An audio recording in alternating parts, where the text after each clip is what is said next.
Hay historias que no se heredan con palabras, sino con silencios. Historias que no se cuentan en las sobremesas, sino en los bordes de una cama, con los ojos clavados en el suelo, y una sola advertencia: no mire por la ventana en Viernes Santo. Yo nací en un pueblo antiguo de Santander, de esos donde las casas conservan su alma colonial, con techos de teja cocida y calles empedradas que crujen bajo los pasos. Noches tan calladas que hasta parece que las paredes envejecen escuchando. Allí el tiempo no pasa, se queda mirando. Se sienta en la plaza a ver la vida irse despacio, como si supiera que al final todo vuelve a casa.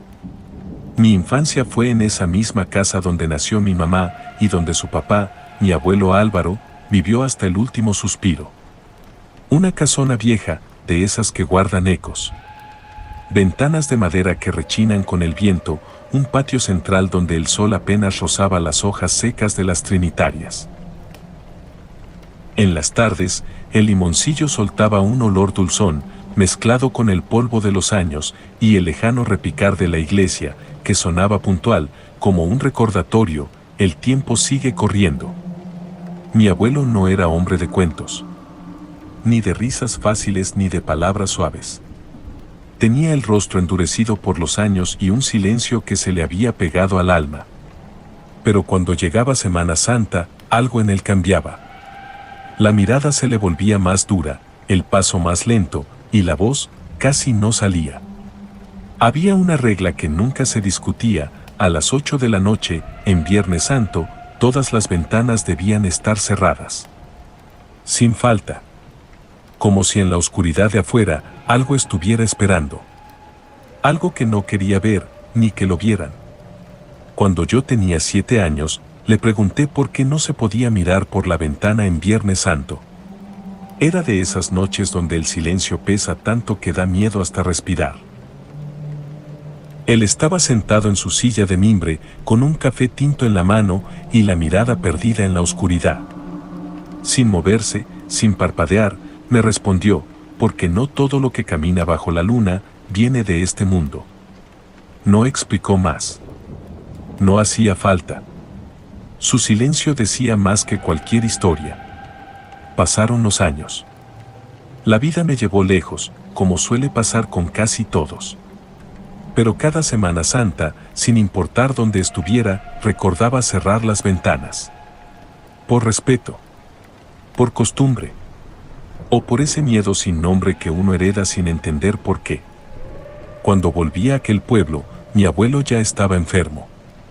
Lo encontré flaco, con los ojos hundidos y la piel como papel viejo. Una noche, casi al borde del sueño eterno, me llamó a su cuarto. Su voz era apenas un hilo, pero sus ojos, esos estaban más despiertos que nunca. Mijita, le voy a contar lo que nunca dije. Pero le advierto, después de esto, no vuelva a mirar por la ventana en Viernes Santo. Porque si los ve, ellos también la van a ver a usted. Y fue así, con la casa respirando lento, con el viento colándose entre las rendijas y el peso de los años presionando el techo, que mi abuelo empezó a hablar. Me contó algo que había guardado por más de 40 años. Un recuerdo que no se le había borrado jamás. Era una noche de Viernes Santo, del año 1968. La procesión del Santo Sepulcro ya había terminado. Los cirios se habían consumido, la iglesia cerrada, y el pueblo entero dormía con la conciencia en reposo. Eran cerca de las 2 de la madrugada. Mi abuelo estaba acostado, cuando lo despertó un sonido raro. No era fuerte, más bien un susurro arrastrado, un rezo viejo, ronco, como si viniera desde lo hondo de la tierra. Y luego, los pasos. Pasos lentos, secos, descalzos. Como si alguien caminara sobre piedra, sin cuerpo, sin peso, pero con historia. Al principio pensó que soñaba. Pero el sonido seguía ahí, constante, debajo de su ventana. Se levantó sin hacer ruido, no encendió la luz, y con cuidado corrió apenas unos centímetros la cortina, lo justo para mirar hacia afuera. Y entonces los vio. Una fila de sombras. Oscuras. Altas. cubiertas con túnicas negras, con capuchas que no dejaban ver rostro alguno. Caminaban despacio, en fila india, cada uno cargando una vela encendida. Pero la luz de esas velas no iluminaba nada. Ni el suelo, ni las manos, ni los pasos. Era una procesión. Pero no del pueblo. No de vivos. No de aquí. Al frente de todos iba uno más alto. Vestido igual, pero con una presencia que helaba el aire. Caminaba solo. Llevaba un farol viejo en una mano y en la otra una campana oxidada que sonaba con cada paso. Clon, clon, clon. Un sonido antiguo, como si viniera del fondo del purgatorio. Ese era el animero. Mi abuelo lo reconoció en el acto. En el pueblo, todos habían oído hablar del animero. Un alma en pena que camina en las noches de Viernes Santo, rezando por los muertos sin cruz, por los olvidados, los que no alcanzaron la confesión ni el entierro sagrado. Pero esa noche, el animero no rezaba. No murmuraba plegarias. Parecía estar guiando, conduciendo. Y cuando pasó justo frente a la casa, se detuvo. Quieto. El farol en alto, apuntando directo a la ventana de mi abuelo. Como si supiera que alguien lo estaba mirando. No le vio la cara, pero la sintió. Una mirada densa, vieja, de esas que se clavan en el pecho, y uno no sabe si es miedo, culpa, o las dos cosas juntas. Mi abuelo soltó la cortina de golpe. Se echó hacia atrás, el corazón desbocado. No pudo rezar. No pudo hablar. Solo pensó, Dios mío, protégeme. Lo que sea que vi, que no entre. Que no se me quede pegado en el alma. Pasó el resto de la noche sentado en la cama, con los ojos abiertos, el cuerpo temblando, y la fe agarrada con las uñas. No se volvió a asomar. No intentó mirar otra vez. Solo esperó a que amaneciera. Cuando finalmente amaneció, mi abuelo se armó de valor y abrió la puerta. La calle estaba limpia, el polvo apenas se movía con la brisa mañanera y el pueblo despertaba como si nada hubiera pasado.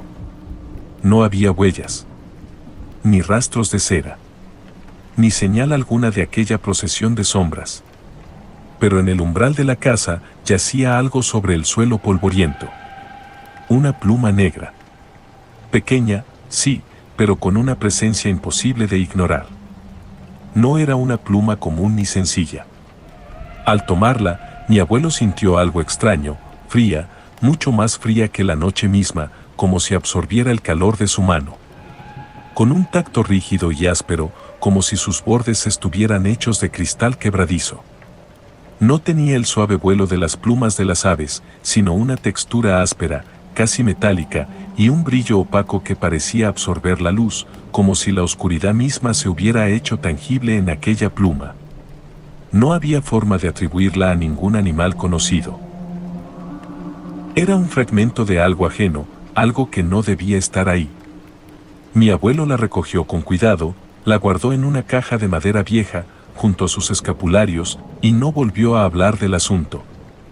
Esa pluma era un recordatorio. Una marca.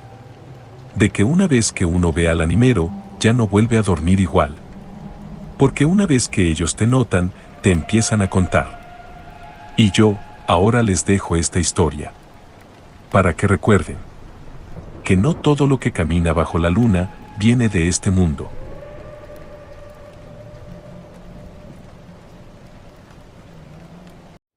Yo no creía en vainas sobrenaturales hasta que lo tuve de frente, mirándome fijo a los ojos. Y lo peor, mi gente, es que cuando lo ves, ya no hay vuelta atrás. Se te mete en la piel, en los huesos, y te cambia para siempre. Soy cartagenero de pura cepa. Nací en esta ciudad vieja, entre el sol que quema como candela, el salitre que corroe las paredes y ese viento caliente que arrastra historias de fantasmas por cada esquina empedrada. Crecí oyendo cuentos de espantos, brujas que se volvían lechuzas en la noche, curanderos que sacaban males con hierbas del monte y oraciones susurradas al oído de los moribundos. Pero yo me reía de eso. Era de los que se burlan con sorna cuando hablaban de médiums, espíritus o cirugías espirituales. Pa' mí, todo eso era puro cuento de patio, invenciones pa' asustar a los pelaos. Tenía mi vida armada como un rompecabezas perfecto. Trabajaba en la oficina de aduanas del puerto, con mi casita en el barrio Torices, llena de ese olor a mar y a fritanga que sube de la calle. Y mi mujer, ay, mi mujer era lo que uno sueña, creyente hasta los tuétanos, prudente, entregada. Siempre con una estampita de la Virgen en el bolso y un rosario al lado de la cama, para rezar antes de dormir. Nuestro hijo apenas gateaba, con un año encima, cuando su prima hermana, una mujer alegre, servicial, siempre con una sonrisa que iluminaba el cuarto, se ofreció para ser la madrina del bautizo. Era de confianza, o eso creíamos. Le decíamos comadre, como manda la tradición en estas tierras.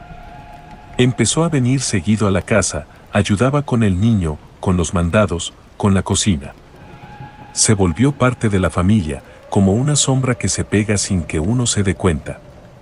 Pero lo que no sabíamos, y nadie sabe hasta que es tarde, es que a veces, la gente más cerca, guarda secretos que te pueden arrastrar al abismo.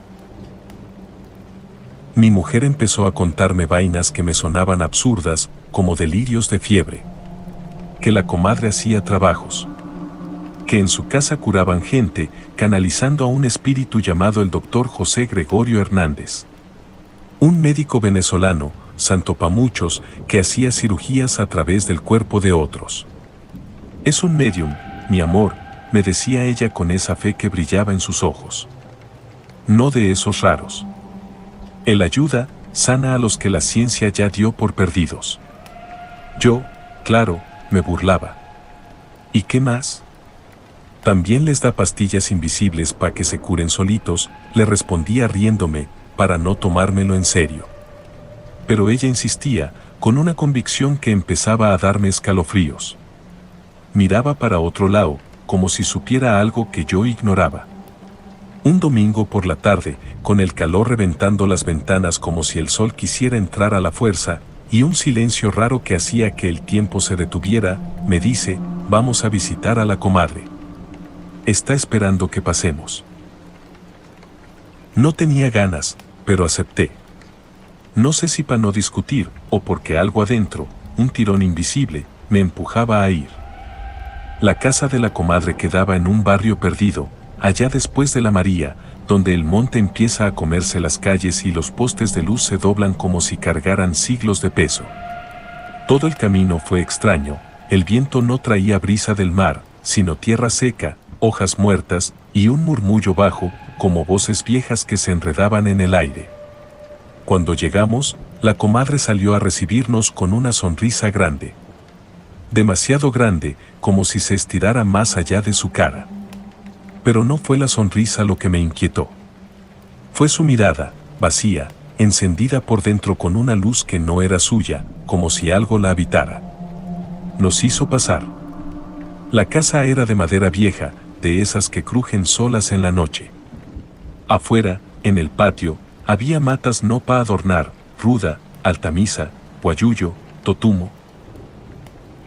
Plantas del monte, cargadas de poder antiguo, con hojas que parecían dedos retorcidos apuntando al cielo. Vamos pa'l kiosco, compadre, dijo ella, como si nada. Y yo la seguí, aunque por dentro un nudo me apretaba el estómago. Fue ahí donde oí esa palabra por primera vez, la que todavía me retumba en la cabeza cuando el silencio se pone pesado, hoy voy a operar a un paciente. La palabra operar me cayó como un balde de agua helada en esa casa de monte. Miré a mi mujer, y ella, tranquila, casi segura, tranquilo, es una cirugía espiritual. No entendía, pero el aire mismo parecía cargado, diciéndome que esto no era cuento. La comadre se metió pa' dentro y nos dejó en el kiosco, rodeados de esas matas salvajes que susurraban con el viento, como si quisieran tragarnos. Pasaron 15 minutos eternos. Cuando volvió, no era la misma. Llevaba una bata blanca manchada de sangre seca, guantes quirúrgicos ásperos y viejos que olían a desinfectante rancio. Su mirada estaba perdida, poseída por algo oscuro. Me miró fijo y dijo: compadre, necesito que me ayude. Quise correr, pero las piernas me traicionaron. Miré a mi mujer, que asintió con ojos que parecían guardar secretos profundos. Entramos a un cuarto pequeño, con paredes de madera podrida que exudaban humedad, olor a tabaco quemado y a algo metálico, como sangre vieja mezclada con tierra húmeda. En la cama, un campesino de rostro curtido por el sol, ojos apagados por el dolor, esperaba inmóvil. Sostenga la pierna del paciente. Sea fuerte, insistió. Lo hice, sostuve la pierna del hombre, temblando como un pelao asustado. La comadre cerró los ojos, y cuando los abrió, ya no era ella. Su voz cambió, grave, profunda, masculina, como la de un hombre que venía de otro mundo. Páseme el bisturí, asistente, ordenó con autoridad fría. Un escalofrío me recorrió la espalda, como dedos helados bajando por mi columna. Obedecí. Con precisión inhumana, hizo una incisión en el talón derecho. Lo que salió no era sangre roja y viva, era negra, espesa como aceite sucio, burbujeando con podredumbre, un hedor que me revolvió el estómago, como carne descompuesta bajo el sol. Metió los dedos en la herida, sin anestesia, sin gritos del paciente, y sacó algo que no olvidaré mientras viva, una raíz negra, retorcida, cubierta de una sustancia pegajosa y fétida, como una rama de cilantro podrido encharcada en lodo putrefacto.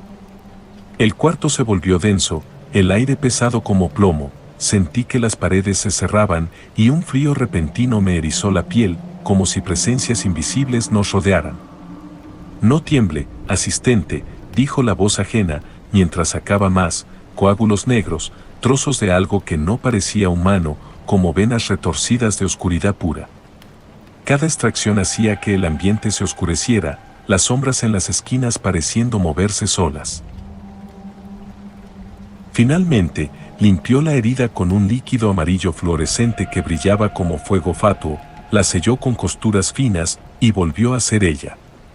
Gracias, compadre, dijo con una sonrisa tranquila, como si hubiéramos acabado de tomar un café. Salí tambaleando al porche, las piernas flojas, la cabeza girando en un torbellino. Mi mujer trató de calmarme, pero yo no oía nada. Solo quería huir. Entonces vi al paciente, se levantó, apoyándose en una muleta, sereno, casi agradecido. Me miró y dijo: compadre, me lleva a mi casa. No sé por qué, pero lo hice. Lo ayudé a subir al carro, y el camino fue un silencio opresivo. Él se apoyaba en la muleta, mirando por la ventana con ojos que ahora brillaban diferente. Me contó su historia en voz baja, entrecortada, años de dolores que ni doctores ni medicinas curaban. La ciencia me abandonó, dijo. Pero el doctor José Gregorio, él me salvó. Aunque ahora veo sombras donde antes no había nada. Llegamos a su casita humilde, de tablas y zinc, en medio de un paisaje seco y polvoriento. Me agradeció con una sonrisa cansada y se perdió entre las sombras de los árboles. Volví a la casa de la comadre, donde mi mujer me esperaba con esa mirada serena, pero ahora ambigua, como si compartiera un secreto con lo invisible. Esa noche, y muchas después, me quedé despierto, con imágenes que se clavaban en mi mente como cuchillos. Desde ese día, busqué respuestas. Leí todo sobre el doctor José Gregorio Hernández, testimonios de gente operada en espíritu, que hablaban de voces del más allá, presencias que cambiaban vidas, pero también de los que nunca volvieron a ser los mismos. Veían cosas en la oscuridad, sentían toques fríos en la noche. El mundo real se mezclaba con algo más oscuro, peligroso. Nunca volví a la casa de la comadre. Pero las noches me traen susurros. Siento esa voz grave al oído, llamándome. El viento en mi patio no es solo brisa, trae palabras que no entiendo, pero que me buscan. Y en sueños, veo la bata manchada, el bisturí, esa raíz negra, como un recordatorio de que lo desconocido nunca está lejos.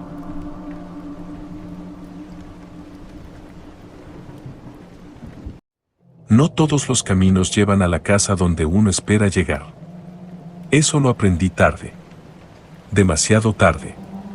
Cuando ya no había vuelta atrás. Cuando el camino mismo se cerró detrás de nosotros, como si nunca hubiera existido. Porque hay rutas que no aparecen en los mapas. Se abren como heridas viejas en la tierra, justo cuando uno menos se lo espera. Y una vez uno pone la llanta ahí, ya no hay marcha atrás. Es como si el mundo cambiara de reglas. Lo real se dobla. El tiempo se enreda. Y lo que camina entre los vivos no siempre pertenece a este lado. Esto que voy a contar me lo guardé por años. Años. Me lo tragué enterito, como se tragan los silencios cuando nadie le va a creer a uno. Pero hay noches en que me despierto empapada en sudor frío, con el corazón a mil y sintiendo que esa carretera todavía me llama. Como un susurro pegado a la nuca. Por eso, si usted va para la zona cafetera, escúcheme bien, no se meta por donde no lo han llamado. Porque no todos los caminos quieren que uno regrese. Era una tarde nublada. Gris, espesa. De esas en que el cielo parece cargado, pero no huele a lluvia. Sino a otra cosa. A algo viejo. A tierra removida. Salimos desde Armenia, con Raúl, mi esposo. Íbamos pa' un caserío chiquito entre las montañas, cerca a Finlandia. Una tía suya nos había ofrecido su finca vieja para pasar el fin de semana. Un plan tranquilo, de esos para desconectarse del ruido, del trabajo, de la ciudad. Tomamos una carretera rural. De esas escondidas entre cafetales, quebradas y monte cerrado. Desde que cogimos esa carretera, se me apretó el pecho. Como si el aire estuviera espeso. Como si algo invisible me estuviera apretando las costillas. No se oía nada. Ni grillos. Ni pájaros. Ni siquiera el agua del río que supuestamente pasaba cerca. Solo el motor y ese viento raro que se metía por las rendijas del carro como si alguien respirara despacito, justo detrás de nosotros. Raúl iba callado. Y cuando Raúl se queda callado, es porque algo no cuadra. Él no era de asustarse fácil. Había manejado por vías peores. Pero ese día tenía las manos más firmes de lo normal en el volante. La mandíbula apretada. Los ojos fijos al frente. Y entonces, lo vimos. Un carro blanco. Viejo. Un Renault 4, de esos que ya casi no se ven. Iba adelante. Rodando despacio. Demasiado despacio. Como si estuviera midiendo cada metro de la carretera. Raúl bufó. Me dijo, medio fastidiado, si seguimos a este ritmo, nos va a coger la noche aquí. Y usted sabe que esta vía de noche es un laberinto sin salida. Así que Raúl hizo lo que cualquier conductor haría. Buscó adelantar. Una maniobra simple. Sin misterio. Pisó el acelerador, giró el volante a la izquierda. Y justo cuando quedó en el carril contrario, un carro negro salió de la niebla. De frente. A toda velocidad. Venía directo hacia nosotros. Lo vi. Lo juro. Sentí el golpe antes de que pasara. Cerré los ojos. Me aferré al asiento. Pensé, aquí se acabó todo. Pero no hubo choque. No hubo grito. No hubo impacto. Cuando abrí los ojos, estábamos otra vez detrás del carro blanco. Exactamente donde empezamos. Como si el intento de adelantarnos nunca hubiera pasado. Raúl me miró. Estaba pálido. Con los nudillos blancos de tanto apretar el volante. Le pregunté, ¿vos viste eso? Y él solo dijo, ¿qué fue eso, Elena? ¿Qué fue lo que acabamos de ver? Entonces nos dimos cuenta. El carro blanco ya no estaba.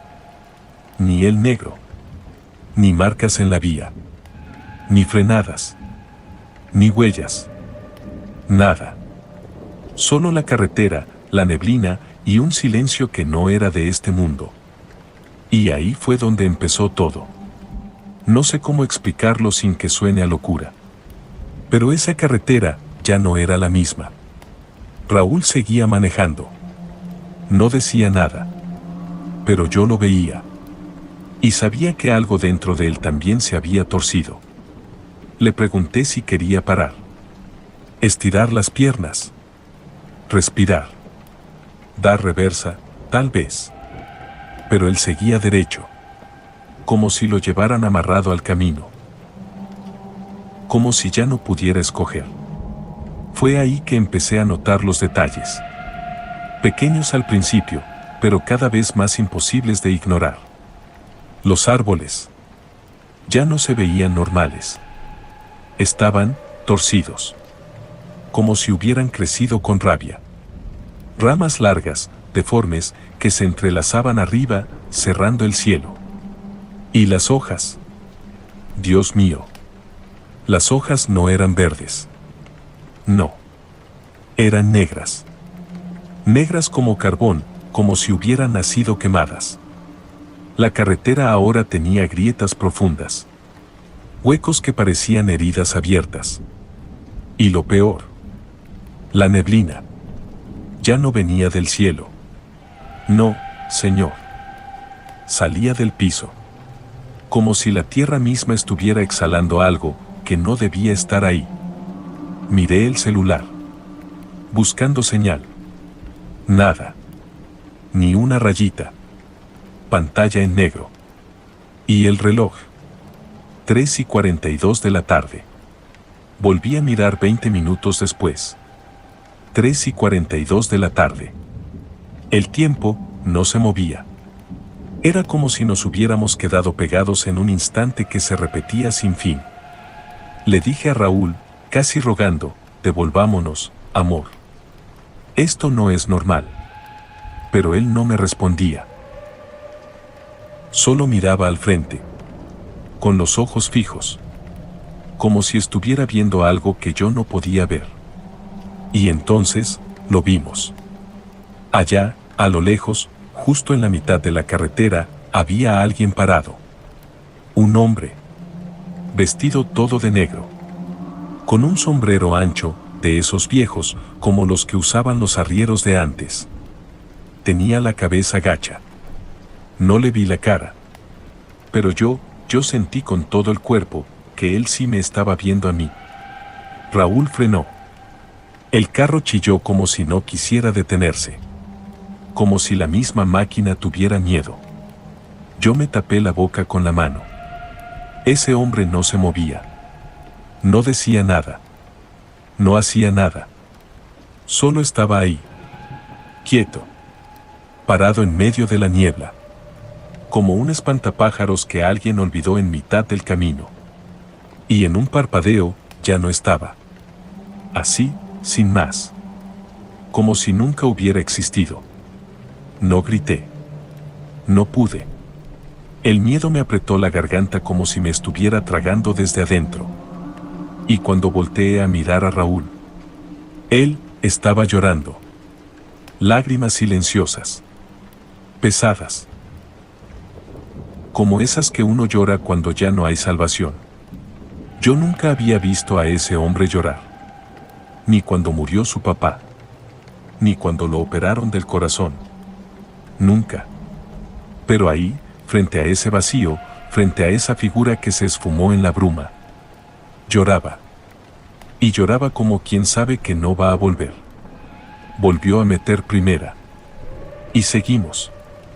¿Pa dónde? No sé. La carretera ya no parecía tener sentido. Curvas sobre curvas. Las mismas piedras. Los mismos troncos. Como si estuviéramos girando en círculo y ese círculo se cerrara cada vez más. Intenté rezar. Me lo juro que lo intenté. Pero las palabras no me salían. Se me olvidó el Padre Nuestro. Se me olvidó todo. Y entonces, lo escuché. Una voz. Pero no venía de afuera. Venía de adentro del carro. De algún rincón oscuro que no podía ver.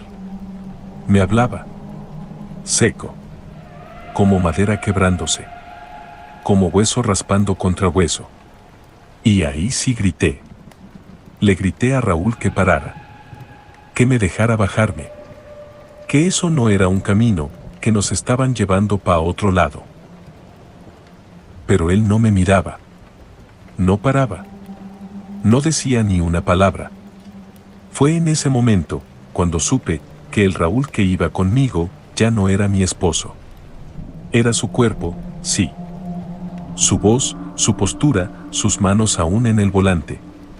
Pero sus ojos ya no eran los de él. Tenían un brillo opaco. Frío. Como el que uno le ve a los animales cuando están enfermos o a los muertos recién tapados. Y yo no sé cómo explicarlo, pero sentí que lo que fuera que lo estaba manejando no era humano. La carretera también había cambiado. Ya no era asfalto. Era tierra. Tierra húmeda, negra como el carbón mojado. Cada metro que avanzábamos, el carro se hundía un poquito más. Como si nos fuera tragando el camino. Le grité, Raúl, frená. Nos vamos a enterrar. Pero él solo me miró. Y lo juro por lo más sagrado. Me sonrió. Pero no era una sonrisa suya. Era torcida. Fría. Como si se burlara. Como si le diera gusto verme aterrada. Como si lo que fuera que ahora vivía dentro de él se alimentara de mi miedo. Y justo en ese momento, lo escuché. Un golpe. En la parte de atrás. Suave. Seco. Como si alguien estuviera tocando con los nudillos. Me volteé de un brinco. No había nadie. Pero el vidrio trasero. Tenía una marca. Una mano. Larga. Delgada. Con los dedos exageradamente estirados, como si hubieran sido jalados. Toqué el vidrio. Estaba frío. No frío normal. Frío de muerto. Ahí fue cuando lo entendí. No estábamos solos. Ya no éramos solo Raúl y yo. Había algo más. Algo que ya se nos había metido. Algo que se movía entre los asientos, que respiraba en el mismo aire, que olía mi miedo. Y se lo tragaba. Yo tenía que salir. Tenía que huir. No sabía cómo. Ni pa' dónde. Pero si me quedaba, eso me iba a tragar también a mí. Vi una curva. Una sola. Y lo supe. Si no me tiraba del carro ahí, ya no iba a tener otra oportunidad. Conté hasta 3. 1, 2, 3. Y justo cuando el carro bajó la velocidad para tomar la curva, me lancé. Caí entre monte. Rodé por la tierra. Sentí las piedras rasgarme la piel, la ropa romperse, la espalda arder. Pero estaba viva. Escuché cómo el carro se iba, como si nada. No frenó. No paró. No me llamó. Ni un grito. Ni una palabra.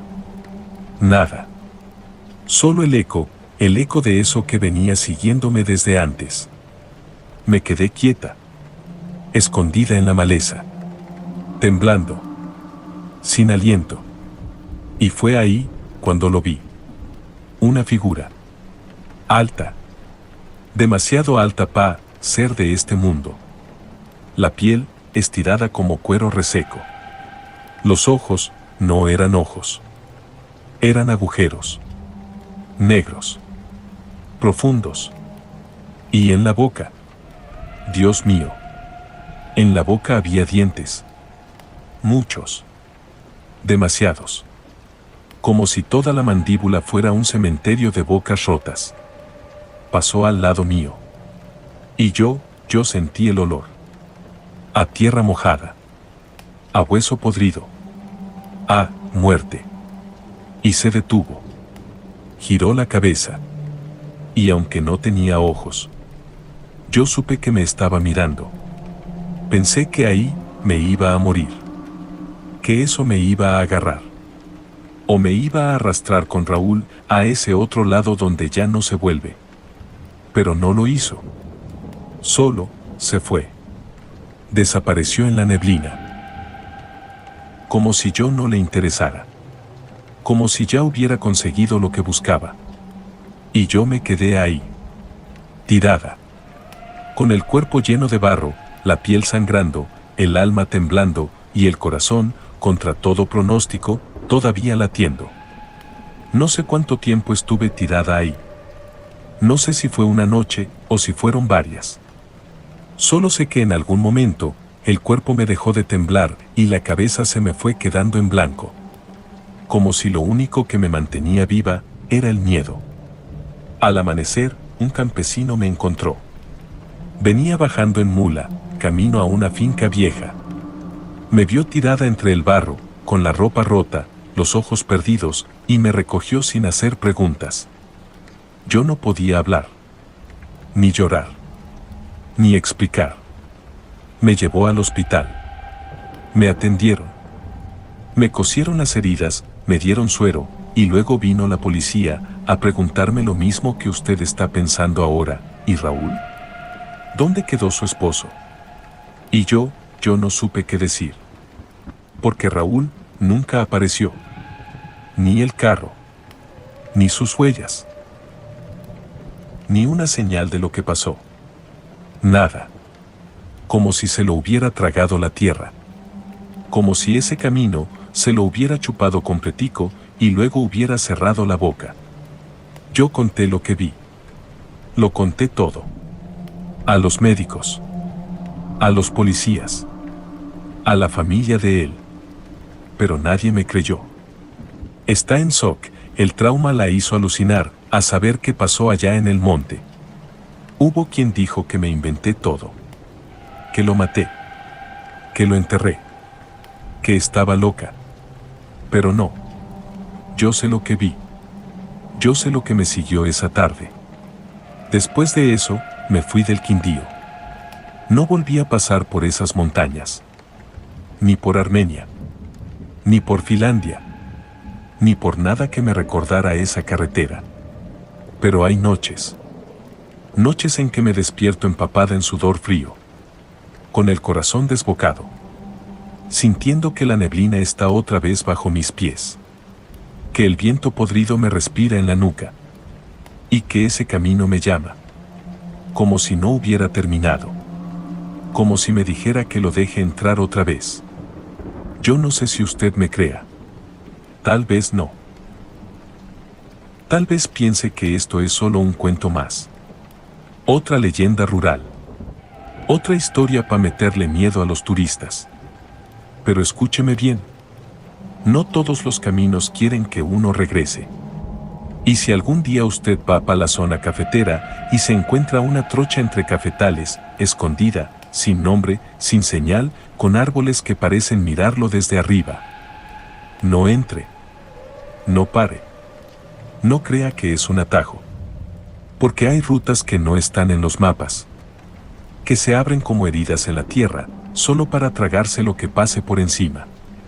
Y una vez pone una llanta ahí, el mundo deja de obedecer sus reglas. Lo real se dobla. El tiempo se tuerce. Y lo que camina entre los vivos, no siempre viene de este lado.